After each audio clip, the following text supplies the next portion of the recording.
Alam nyo ba na kapag naka-Honda Civic ka ay bawal ka na agad magbigay ng relationship advice? Kasi kung hindi mo kinakalikot yung kotse mo, nasa kung saang gasolinahan ka nakikipag-eyeball sa mga ka-Honda Civic mo, mga babaero. At yan ang dapat mong alam, babaero. Oo, kuya. Yung signal light, ang ibig sabihin nun, kung saan ako pupunta, hindi kung saan mo ko iibitan! Bilangga mo ako, tapos sasabihin mo, boss, magpapasko naman. Sino pagmamasilahin natin yan? Si Lord? Di ko mag-gets yung mga ibang rider na kapag umuulan, parang na-activate sila, ang salbahe nila mag-drive.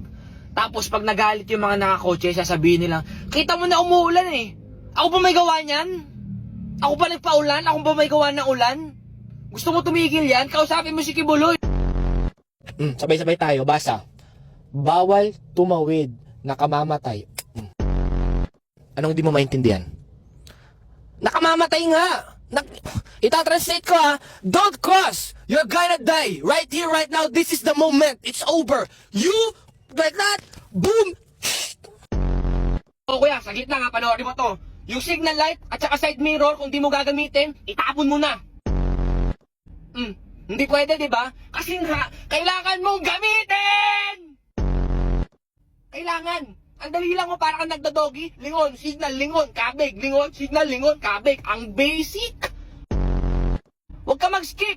Huwag ka mag-kabig agad. Huwag mong pagsabayin yung signal tsaka kabig. Sama mo yung lingon. Yung mga nambubusina sa no right on red. No right on red nga eh. Nambubusina ka pa? Ha? Ano gusto mo gawin ko? Kumaliwa sa right? Makinig ka. Isaksak mo to sa kokote mo. Kunwari yun yung kalsada. May pedestrian lane dyan. O kaya kunwari, intersection yan. Ngayon, yung nandito mo, biglang tumigil. Anong gagawin mo? Nandito ka, mag-minor ka. Hindi ka ganun kahalaga para biglang bigyan ka nila ng daan dyan.